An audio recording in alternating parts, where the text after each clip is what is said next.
Hey guys, Kirk here, and thank you for joining me on a new video on the channel. This video is going to be the first video of our brand new series, Build Worlds V2, version 2, Vector 2, whatever you want to call it. But I'm going to call it Build Worlds V2. In this first video, what I want to do is just give a brief explanation of what plans I have for this series, and just go over a few things about the previous series and the new series and compare them and all this good stuff, and just talk about, like I say, the plans I've got for this series. And then we're going to go and set up a new project. So I'm going to showcase setting up a new project using the workflow I would do for every single project that I set up in relation to environmental art. And it's just a basic setup of the new project, like I say, in this first video. And then we're going to go into other videos a bit later on. So yeah. So with the new Build Worlds V2, I'm going to do this a slightly different way compared to the Build Worlds, the first series I did. Now, with the Build Worlds, the first series, as I'm not a qualified teacher, guys, I've actually sat and watched back the whole series myself, and I can see the inconsistencies. I can relate to the comments in some of the videos about how confusion's setting and things like that, and I can 100% agree and relate to that. One of the major problems I had with Build Worlds Volume 1, if you like, or the first series I did, is essentially I used Gaia to create the landscape. What I did, I started Gaia with the free version, and I started doing the tutorials or the series with the free version of Gaia. And the major mistake I made, well, it wasn't a mistake because I loved the program, but I did purchase a license for Gaia, and essentially what that did is it made a bit of confusion because I purchased a license and off camera, which was the major, the pinpoint issue I had. Off camera, I created a new height map, created new maps for this height map and things like that, and then applied it and then carried on with the series like nothing's changed. Now, the major error with that is that it would need someone who's experienced with environmental art or experienced with Unreal Engine to understand that once I purchased Gaia's license and I started creating the height maps for there, I get a lot more high resolution with my masks, and I can use a lot more. I can export the height map at a higher resolution and all this good stuff. So essentially I went from having like 4, 5, 6 layers of masks for the environment to having like, I started out with like 4 and then I went up to like 6 or 7. And as a beginner, I then related and thought, wait there's a big change, and I started creating this landscape material with all these extra layers in, or extra masks if you like. So I seen the confusion there straight away. And then after that, because of my lack of experience for teaching, I started carrying on with the tutorials and the series as though you were all professional environmental artists, and like it was kind of like you just had to relate to what I was doing. So there was 2 major flaws with the first Build World series. So like I say, I've said a few times now, I'm going to start this new series, and hopefully this one's going to be a lot better, which I predict it will, because one major thing we're not going to use in this new series, and that's Gaia. We're going to create our landscape using the landscape plugins like landmass and water plugins. We're going to be using the landscaping tools as well. We're also going to use some alpha brushes as well. If you don't have access to these alpha brushes that I'm going to use, they will be readily available. Sorry, I just had an itch on my ear. I will make the alpha brushes freely available to you in the Discord. The link will be in the description. There's a section in that Discord for me, and one of the chats in there are called Kirk Downloads. The alpha brushes will be available in there once we do the tutorial using the alpha brushes. Then, like I said, the alpha brushes will be there readily available. Also, like I said, we're going to use a water plugin. I'm going to create a river in this scene where we're using the water plugin. I may even start off the landscape with the island plugin for the water system, and then go from there and see how it goes. Like I say, we'll see. I'll have a think about that over the next few days. But yeah, the landscaping material itself, the shader, it's going to be built from the ground up. There's going to be no masks involved. It's all going to be done with slope detection and slope masks. And I say slope mask, and what I mean by that is the logic I use inside Unreal Engine for slope detection is essentially called a slope mask, but we'll get to that during the tutorials for the landscape shader. And good stuff like that. So essentially what I'm saying, guys, is Build Worlds V2 is going to be readily available for everyone. I'm going to try my goddamn hardest to keep the tutorials as beginner friendly as possible throughout the series, but I would expect that you guys have a general understanding of Unreal Engine to the point of where I'm not going to be showcasing UI and things like that. It's all just, I expect you to have, like I say, a bit of knowledge of Unreal Engine, like the UI and where your plugins are and the settings and all that good stuff. But I will try and keep it as high detail as possible for beginners in this whole series. So yeah, hopefully you're in agreement with that.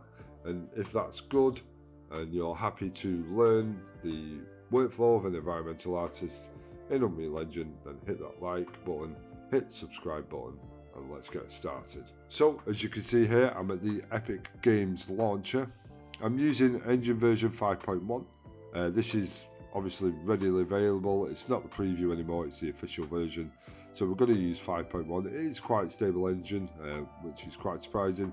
I say quite surprising, it's not really surprising. Epic are good, but it's good to have 5.1 as a full release. Underneath that you have my projects. Obviously I've blurred these out, guys, because there's some projects here that are sensitive and not available for the public, but that don't matter. I've also blurred my name out at the bottom there because I don't want you guys mithering me on Epic.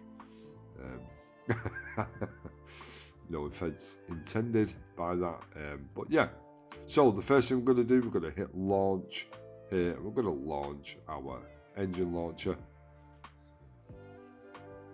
As you can see here, guys, I am a fan of Manchester United. I don't know why I shared that with you, it doesn't matter. Anyway, okay guys, as you can see here now, we have got our engine launcher all set up and ready to go. I'm going to use the games templates, the first person template for this project. You do have other ones here like your film and video, architecture, automotive, and the new simulation templates where you can create massive open worlds. We're not going to go into that.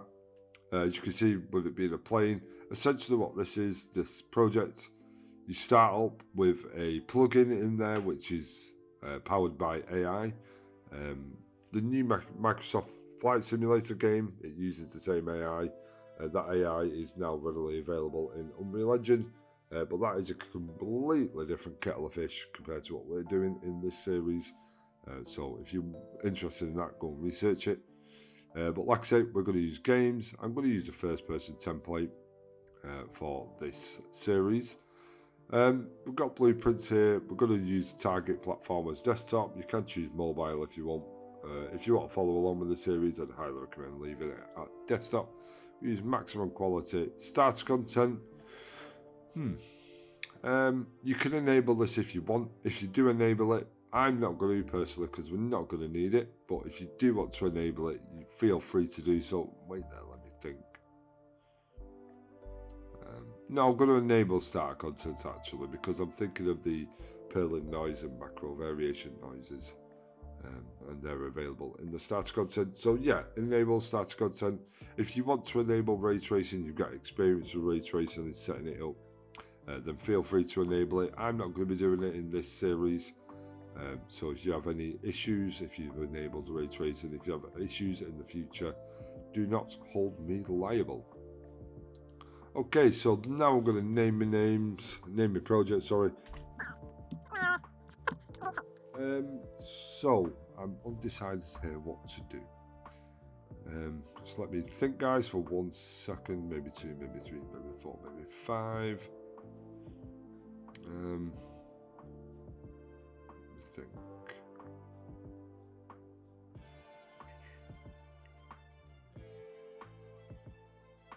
no, I'll leave it there. What I'm thinking about, guys, sorry about that delay. What I'm thinking about is changing the hard drive I'm on. My primary hard drive is an M2 drive, so I was thinking of putting it on there. But no, I'm going to leave it in my storage drive. It is an SSD. I'd highly recommend using an SSD or an M2 drive for this project, and you'll get a better performance, but I'm just going to leave it in there for now. So I'm going to go down here and hit create, and just let this create. Okay, so as you can see now, we are now in the first person template. This is what you get at the start when you get the first person template. Hit play here, and run about. As you can see, it took a while for the shaders to compile for the ball. My mouse sensitivity is so high for that. Yeah, so okay, so that's the first person template. What we're going to do in this remainder of this video is just set up our editor preferences, just how I like it when creating a new environment. So I'm going to go to editor preferences. There's two changes I want to make in here, what I always make. The first one is foliage. Type foliage in, you'll see we get procedural foliage. I may do it this way, I may not, and what this does essentially, it just enables us to use procedural foliage volumes in this environment if I want to use them, but I may not yet, I don't know. But we're going to enable it anyway. You shouldn't have to restart your engine with that change in there anyway. But that's the foliage section done. One more change I want to make is in appearance, is it? Yeah, there it is. So we've got asset editor open location. This is one I always make, guys, when I create a new project, because this is just my preferred workflow. As you can see, it's set to default. So if I come down here to say first person, maybe not that, starter content, materials, and you see we've got all these materials here. If I go ahead and just open one randomly, just let it open, you'll see that it just opens up with a floating window. Yours may open up like this, yours may open up like this, whoever, not sure, it may open up like this. This is a material graph. I do have other videos on what a material graph is, so if you want to go check them out. Like I did indicate, I'd expect some sort of knowledge with Unreal Engine. So yeah, anyway, so as you can see here, your material will either open up like this, or like I say, it'll open up as a floating window like this. I'm not sure, but what I prefer, guys, what I prefer is if you change the asset editor open location. If you're not seeing this and you're like, well, how's he found this? Just go on appearance. If I go to audio, go on appearance, and it's just in the top tab, user interface, asset editor open location. It's set to default. What I do, I change this to main window, and then we can go ahead and close them off. And then when I come in here and open a new material, what it does, it opens it up here at the top. So I'll open another one. You can see now all my materials, and if I open a blueprint as well, I'll go blueprint and open up, pick up rifle blueprint, it'll open that blueprint up at the top here, and I can just easily select in between all of these however I see fit. So yeah, that's one change I do make. The next change I want to make is come to our project settings. When I say change, just with Engine version 5.1, the defaults I use, I'd say 98% of them are fine for what we're going to be doing. But yeah, so the first thing you'll be greeted with is a project thumbnail. This is just the logo. So one sec. No. So this is just the logo, and what this is when you open up the Epic launcher and you see all your list of projects, this is the image you'll be greeted with for the icon of your project. I'm going to go ahead and change this. If you check my channel out recently, you'll notice that I've created a new logo, which is here, and you'll see this is my new logo for the channel. You'll notice that on the channel I created a community post not long ago showcasing my new logo. You can see it's just a 1K logo. It still looks nice though. You'll see you're getting this error. You may do, you may not. You may have an image that's 192 by 192, but as you can see, mine's 1K, and it'll say incorrect size. It looks like you did something wrong, but don't worry about that. Just leave that as it is. Should be fine there. What else do I need to enable? Let's go to platforms. I'm going to go to Windows and make sure that SM6 is enabled and ticked, and make sure that you're using DirectX 12 as well. Let's just have a quick check through our render settings. Like I say, all of these should be fine. So I'm just looking through using Odal, that's fine. Oh, virtual textures. So you'll see here that virtual textures, enable virtual texture support is disabled at the minute, but you'll notice under there grayed out, enable virtual texture on texture import. That's enabled. We don't want that. What this is essentially, if we come to the plus icon here, you'll see Quixel bridge there. When you import a texture from there, and this is enabled, it will import that texture as a virtual texture, and we don't really want that. So what I tend to do, it might not, I may have to enable virtual texture support, and then it'll automatically start importing the virtual texture. But just to be safe, what I do is just tick that, and it'll ask me to restart my engine. Don't worry about that. We're going to disable virtual texture on texture import, and then disable virtual texture again, and just leave it like that. We're using Lumen for global illumination, and reflection method is Lumen. I'm using 128 for the reflection capture resolution.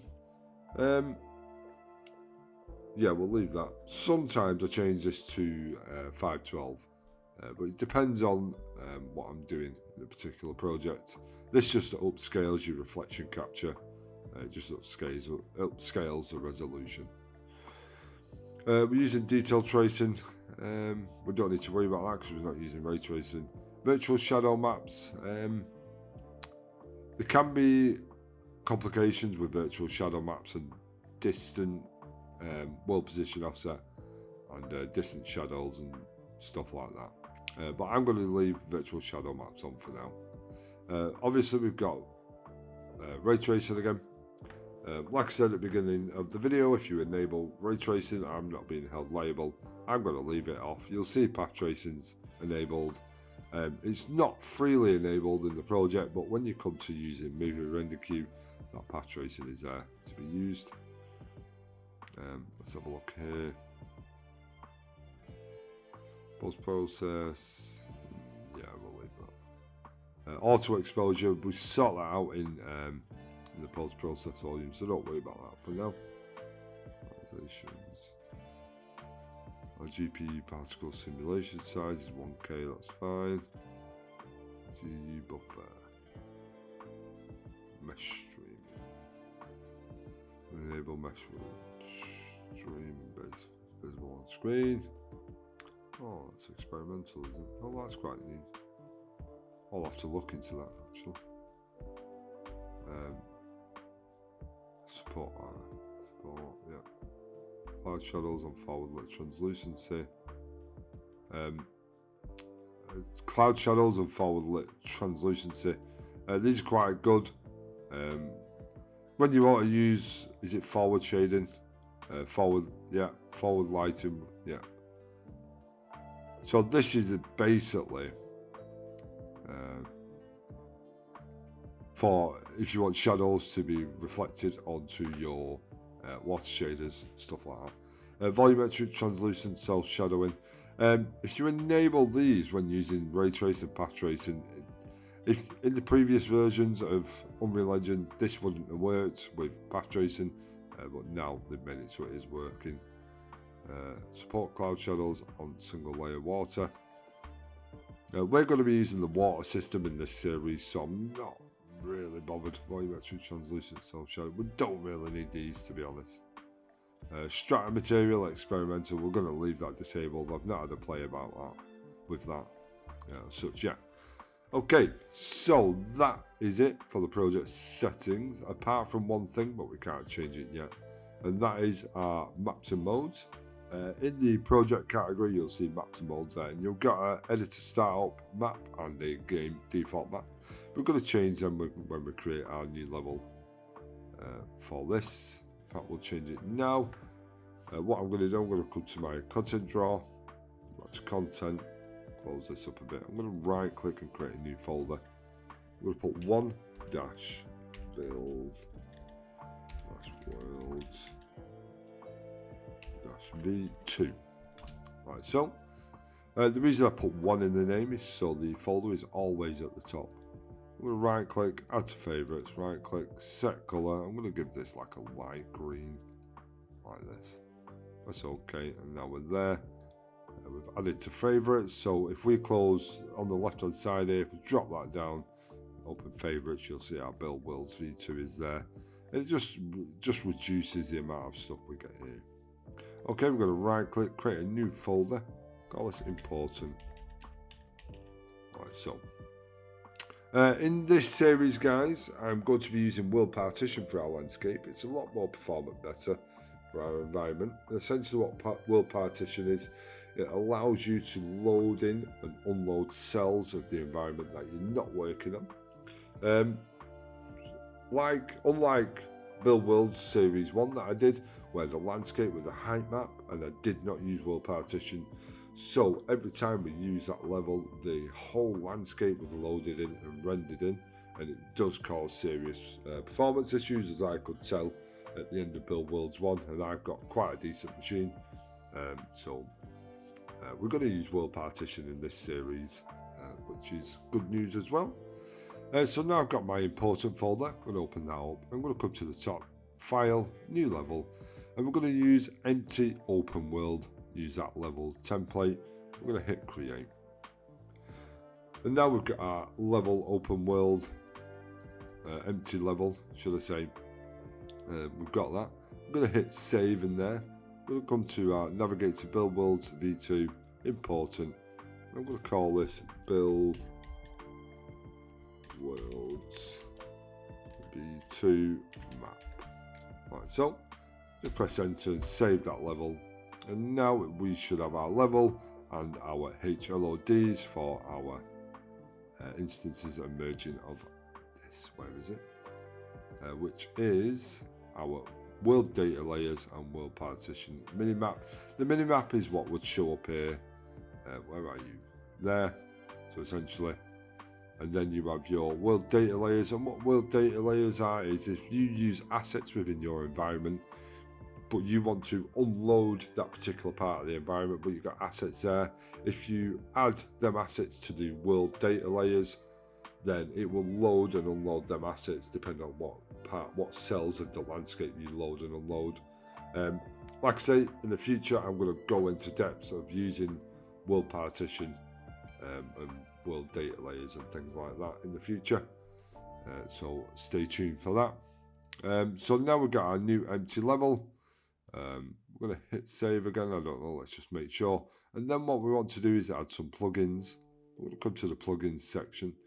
I want to add 3, maybe 4 plugins, maybe 5 actually. So I'm going to go landscape first. Spot landscape partition. Yeah. Okay. So let's get rid of landscape and mass. Right. Landmass is the first plugin I want to enable. I'm going to click yes. It'll ask you to restart, but don't worry about that. For now, we're going to put water in there. We're going to use the water. Yes, and the water extras as well for them extra few shaders. And then I want to use volumetrics as well. And what volumetrics have in there is a tool set of volumetrics. So you get volumetric clouds, you get volumetric fog shaders in there and stuff like that. Even though I am going to create my own volumetric fog shader, this volumetrics plugin has it all in. Model. It'd be good if I spelt model right. Modeling tools editor mode. It's already enabled, which is quite good. But yeah, I think that's it for the plugin side of things. What I need to do now is just to restart now. What I am going to do, sorry guys, I'm going to go to edit, project settings, And we're going to go to maps and modes, and we're going to change this like I showed a little bit earlier on. And you can see my map here. Let's just move that up. Move that up a bit. You can see the new level we just created. Just essentially just drag that into both of them there. If you're not seeing it, then navigate to the folder where you did save it and then put them in there. Okay, so we're all set up there. All we have to do now, let's go to content draw, hit save all, and then we're going to go and hit restart now. And you may have quite a few shaders here. You may only have like 1,000 shaders, or you may not have any, or you may have 6,000 shaders. It all depends on the previous projects that you've loaded in and what the cache's got and all this good stuff. But pause the video, hit restart now, and I'll see you on the other side. Okay guys, and welcome back. Hopefully you didn't have too many shaders. I didn't have many shaders because I've done it a few times now and the cache is built up. But if you've got this collision profile setting, do not include on entry for the water body collision profile. This is just the collision profile for our water system that we just enabled in the plugins. Just simply hit this at the end, add entry to default ini, and then you can close that off. Should be fine there. Okay, so now hopefully by this time you've compiled all your shaders and we're in a new blank level. What we're going to do now to finish off this video, guys, is just add some environmental lighting in here. So we'll come to window at the top, environmental lighting mixer. We'll enable that. Yours may open and it looks like this. Just go to the bottom right here like you would in Windows and drag it out like so. So you have only show atmospheric lights. If I enable that, changes nothing, so just leave it. But this does change it once you've enabled all these, but don't worry about that, it's pretty useless. Next to that you have the amount of detail. So if I create a skylight here, you'll see that I'm getting the most important basic options for this. If I change this to normal, you'll see it adds a few more options in here. Like we've got our cube map and real-time capture now. You can also change that to normal and advanced, so you start getting these advanced tabs. That's the bottom there. So I'm going to leave it on normal, and then I'm going to create an atmospheric light. Like so. I'm going to create a sky atmosphere as well. I'm going to create the volumetric cloud, and we're going to create a height fog.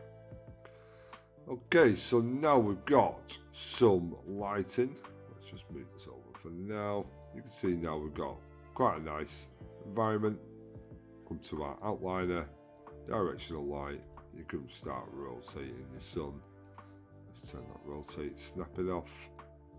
You can see we're getting a nice bit of sun there. The volumetric clouds are covering the sun up, as you can see there. We'll move it over there. There you go. Right, so, okay. So let's have a look at these settings in our environmental lighting. I want to keep that sun in picture so we can see what's going on here. So directional light, you can use temperature if you want. So this means you can change whether you're a colder feeling scene or a warmer feeling scene. I'm going to leave that default for now. You could obviously change that later. Effect world, it's pretty self-explanatory. You can cast shadows as well or not. Light shaft occlusion, you could enable this, and light shaft bloom, and all this does is it enables God rays. Directional light, I'll start rotating this. You should start seeing that bloom. Oh, that looks horrible, doesn't it? Like so. Okay, so we're going to disable them. That's just a light shaft bloom. You can, maybe if I come to the, where are you, spiritual height fog, great, volumetric fog, let's start turning this. Now we're getting them light shafts. Like so. So yeah, that's pretty much, as you can see, we got our volumetric clouds here. Let's have a look. Go into the what I'm going to do, I'm going to put this up here like this. Oh, it won't let me. Just do that. Open our content drawer. I'm going to come to build worlds. If we come to the settings here, and we're going to show plugin content, that should be fine.